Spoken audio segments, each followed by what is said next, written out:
Greetings. Today we're going to talk about how to fix a common problem with these black diamond trail running poles or hiking poles that fold in half.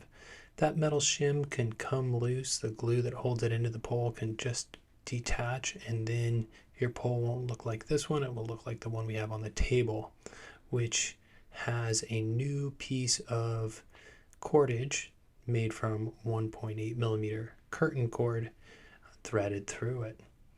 So to get to this point, you're going to have to take all that old cordage out and thread new cordage through.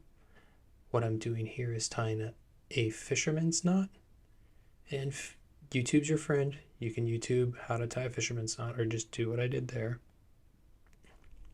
So we have a fisherman's knot on one side, and we're starting on the metal shim side first, and then we'll go ahead and chop that off with a box cutter.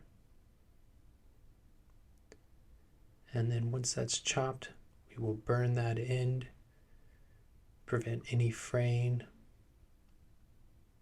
Alrighty, so now we'll clean up this other side. So we'll pull the slack through, get that nice and tight.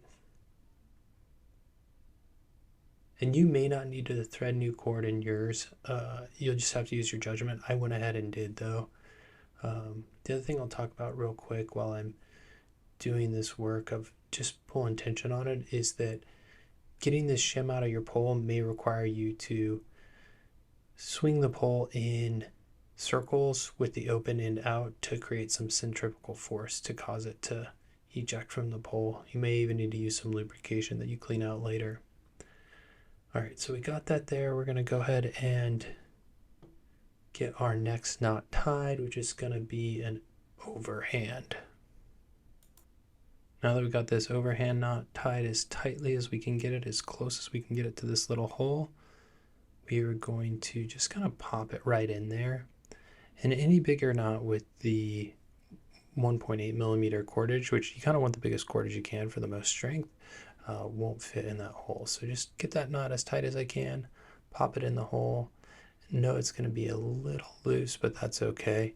See those threads on the plastic part of the shim? You can tighten those up to make up for that little bit of looseness there. And you know they're too tight if the poles are really hard to click in with the little knob that holds them clicked into place. So now that we got our knot in our cordage, we'll go ahead and cut it off again. I don't want to scratch my table like I did on the last cut, so we'll and don't do this at home, right? I don't want anybody to risk their own safety. This is just for entertainment purposes only. But we'll go ahead and cut that and burn that end so it doesn't fray. Okay, and now we are going to use some JB Weld epoxy. The hard stuff holds over 5,000 pounds per square inch, so this shim should never move again by the time we're done. So we're going to push this knot into that hole so it's flush, doesn't stop that from telescoping into the pole. I'm going to use this wax carving tool. Kind of looks like a dental tool, but it's just for carving wax. If you Google that, you'll find it on Amazon. To push that knot back in, just to get it in there as flush as we need to. There we go. Pop. Nice and clean. All right, so now it's time to prep our shim. We're going to go ahead and file both sides, the metal side and the carbon fiber side. We've got two different types of files, one for each. And I didn't file much of the carbon fiber. I just wanted a little bit of a rough surface for that epoxy to grab onto. So there we go. Nice filing. Get a good rough surface for the glue to hold tightly too. And we'll go ahead and use the power of editing to speed this up.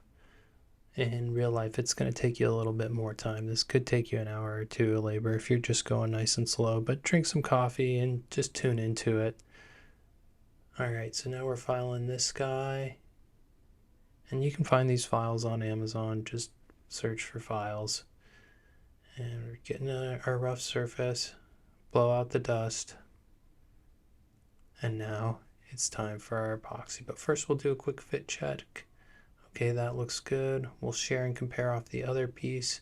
And we'll draw a little red line with our Sharpie to make sure we're getting the same depth in our shim is the one that is not broken. You can also use a measuring tape to verify shim depth.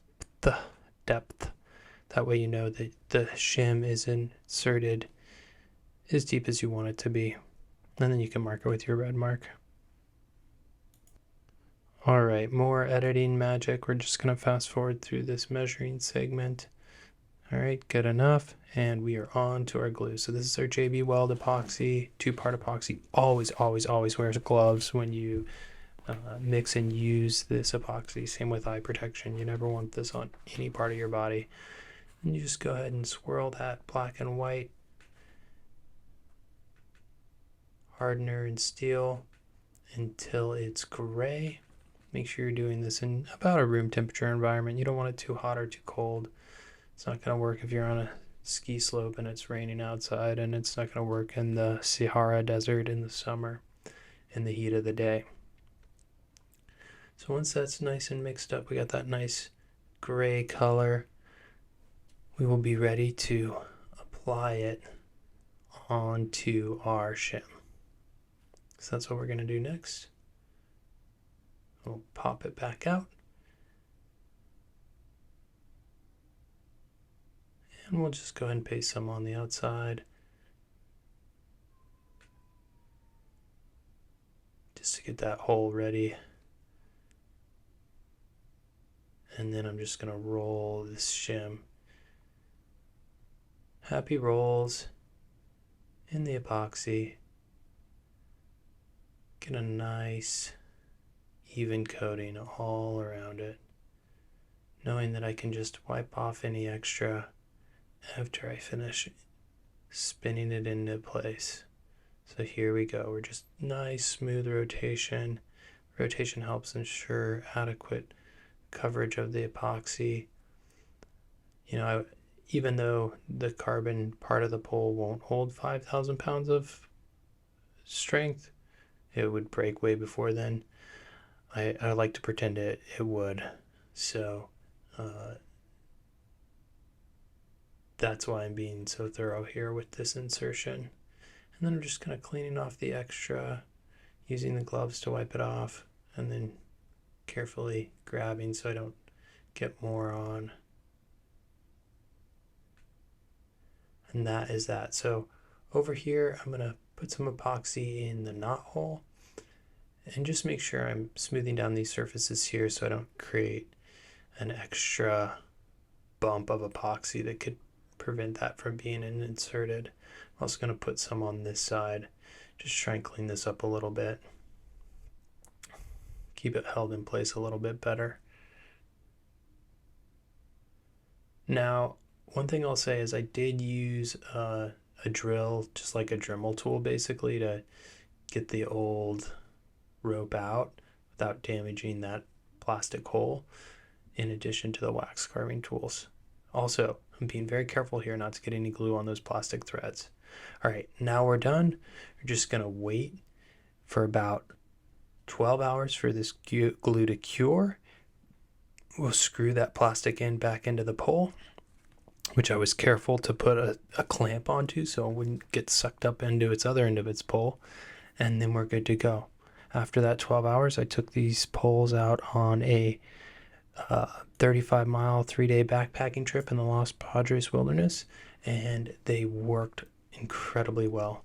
So this fix was great. It saved me about $175-ish from having to buy new poles. So hopefully it works for you, and thank you for watching, and we will see you around.